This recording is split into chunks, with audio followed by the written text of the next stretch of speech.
on a vu le côté enseignant, on a vu le côté étudiant. Continuons avec le côté étudiant et voyons maintenant comment une autre haute école à la ELA sensibilise d'abord les étudiants, quels qu'ils soient, à l'utilisation de l'IA, mais également contrôle l'usage de l'IA si besoin est. Voilà, merci.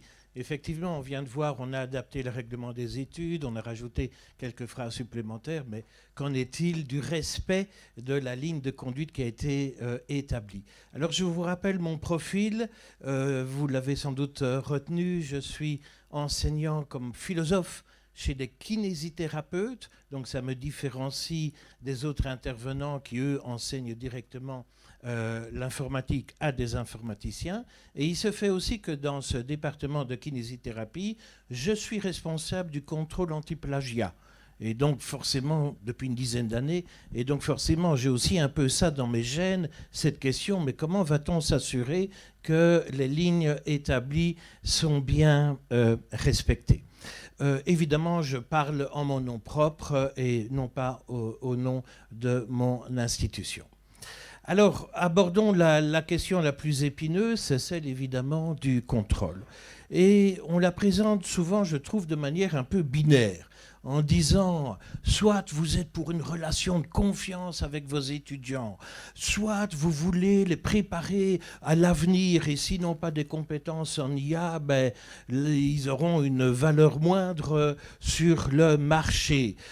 Soit vous êtes pour l'innovation et si vous êtes pour toutes ces valeurs positives, bien sûr, vous n'êtes pas pour le contrôle. C'est un peu binaire, c'est un petit peu simpliste, on peut faire l'un et l'autre, et on vient déjà de l'évoquer d'une certaine manière, c'est-à-dire qu'au sein d'un même travail, on peut autoriser l'IA pour certaines parties et l'interdire pour d'autres parties. Alors, quel pourrait être l'avantage de recourir à un instrument de contrôle spécifique pour l'IA? J'en vois deux. Le premier, c'est simplement de savoir où on est dans son institution, d'observer, d'avoir des données objectives par année, par section, par cours, par type de travaux demandés sur le recours, un peu, beaucoup, pas du tout, de l'IA. Si on pose la question à une des institutions, une des sociétés spécialisées dans le monde francophone pour l'antiplagiat et l'IA, elle nous dit qu'à peu près 50% de ses clients ont pris le complément IA pour vérifier que les lignes étaient respectées, et 50 autres pourcents, c'est à peu près moitié-moitié, se sont dit on va d'abord observer comment ça se passe sur le terrain, et puis seulement dans un second temps, on va établir des lignes directrices. Donc le premier usage peut être informatif et voir comment évoluent aussi les choses. Je pense qu'en 3-4 ans, selon que vous êtes dans des TFE ou des mémoires, on va là vraiment voir l'impact de l'IA. La deuxième utilisation, évidemment, c'est effectivement une utilisation de contrôle. Et là, souvent, je voudrais vraiment marquer la différence par rapport au contrôle anti-plagiat. La différence est importante. Quand c'est un plagiat, c'est juridiquement inattaquable, le diagnostic est totalement fiable. Depuis 10 ans qu'on fait ça, on n'a jamais eu ne fût-ce qu'une tentative de recours, tellement c'est bétonné. Et d'une certaine manière, le jury, lors de la soutenance du mémoire ou du TFE, il n'a qu'une chose à faire, c'est de s'incliner devant le dossier qui dénonce un plagiat tout à fait excessif et inacceptable. Pour la situation de l'IA, nous sommes dans un tout autre contexte. Et parce qu'on dit toujours, ah oui, mais le contrôle IA n'est pas certain. C'est vrai. C'est vrai, on n'a pas la même certitude, ni en termes de fiabilité, ni en termes juridiques. Mais quel peut être alors l'usage? C'est d'attirer l'attention du jury sur des parties du travail du mémoire où on a constaté un recours exagéré, étonnant, inquiétant à l'IA, charge alors pour le jury de vérifier que l'étudiant a bien acquis les compétences dont ils témoignent dans cette partie-là. Et donc, là, ça redonne beaucoup de pouvoir au jury. C'est le jury qui simplement a attiré, dont l'attention a été attirée grâce au détecteur anti-IA, qui va plus particulièrement tester l'étudiant sur son degré de compétence. Et donc là, c'est le jury qui est tout à fait maître, et on ne va pas se diriger vers une fraude, où là, vous voyez, c'est tout de suite zéro, il n'y a pas de discussion. C'est le jury qui va décider, je trouve que les compétences ne sont pas acquises aussi bien que le mémoire donne l'impression, donc je refuse de monter d'un grade, ou au contraire, je sanctionne en mettant l'étudiant en échec. Et donc là, c'est vraiment le jury qui a la responsabilité.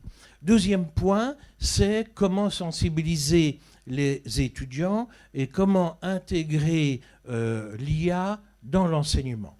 Là, il y a beaucoup de travail.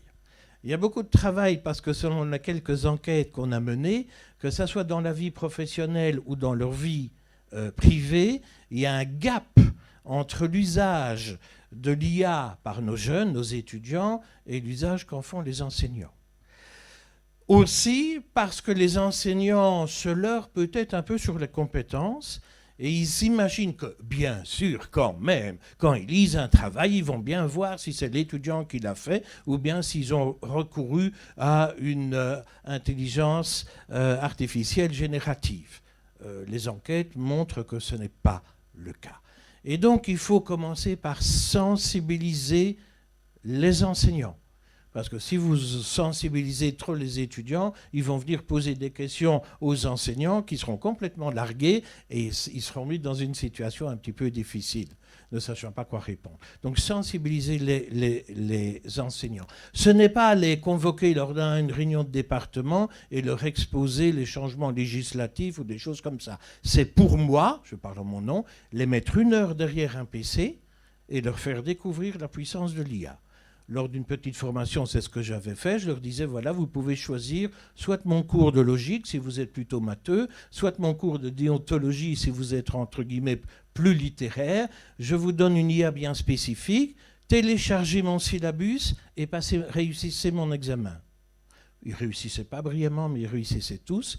Et pour le cours de logique, pas seulement les vrais ou les faux, pas seulement les QCM, mais même, en partie du moins, les exercices. Ils n'avaient évidemment aucune notion. Et là, quand même, ils se posent des questions. Donc, vraiment, les mettre devant l'ordinateur et puis les former.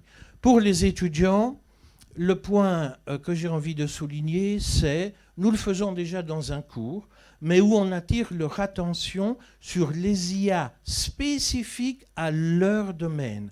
Le danger que j'entrevois pour le moment, c'est qu'ils ne connaissent qu'une seule IA, ChatGPT, et donc quoi qu'ils fassent, c'est ChatGPT. Tu dois traduire un texte, ChatGPT. Tu dois améliorer l'orthographe et le style de ton travail, ChatGPT. Tu dois trouver un plan pour ton travail, ChatGPT. Tu as besoin de recherche documentaire, vous avez compris. Non.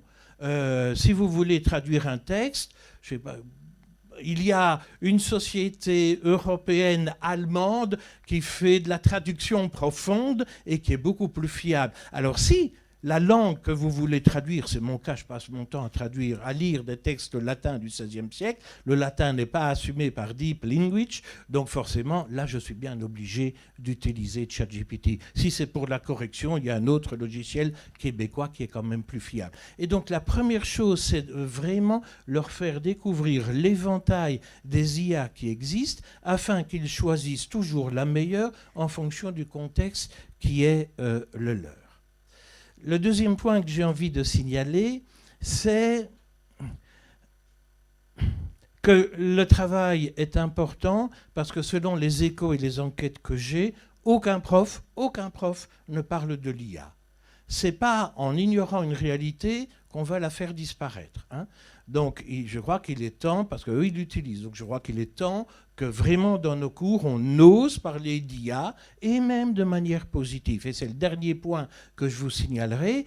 Quand il y a de rares individus qui utilisent l'IA dans leurs cours, c'est pour dire vous avez vu, elle s'est trompée. Recherchons ensemble les hallucinations que font les IA. Bon, évidemment, bien sûr qu'elle se trompe, ça c'est clair, et donc bien sûr que c'est important d'attirer l'attention des étudiants aussi.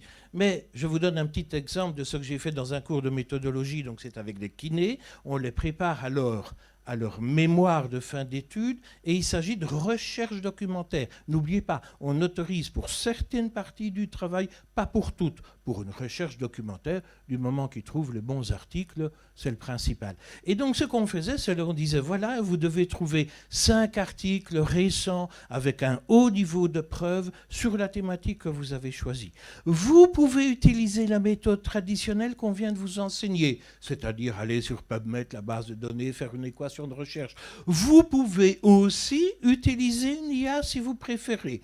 Il n'y aura aucune sanction, il n'y aura aucune différence de point. On vous demande simplement de signaler la méthode que vous avez choisie. Et si les 5 articles que vous avez trouvés répondent aux critères de fiabilité qui sont récents, qui sont au niveau de preuve, vous avez le maximum.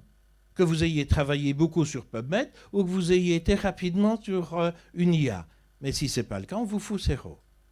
Et donc l'étudiant qui a utilisé l'IA, il doit sacrément bien connaître la matière, puisqu'il va devenir un prof. C'est lui qui va corriger son propre exercice pour dire mais les références que l'IA m'a données, est-ce que ces références existent, est-ce qu'elles correspondent à tous les critères, etc. Et donc je trouve que c'est une manière un peu plus subtile de vraiment donner du sens à l'utilisation de l'IA dans un domaine pédagogique, parce que pour être sûr que le travail de l'IA est bon, il faut que l'étudiant ait véritablement intégré la matière que j'ai enseignée, et puisqu'il a intégré, pourquoi pas lui mettre le maximum, même si c'est l'IA qui a fait le boss. Voilà, il y aurait encore tellement de choses à vous dire, mais je pense avoir déjà fait passer quelques messages essentiels. Merci. Merci beaucoup pour votre intervention et votre éclairage.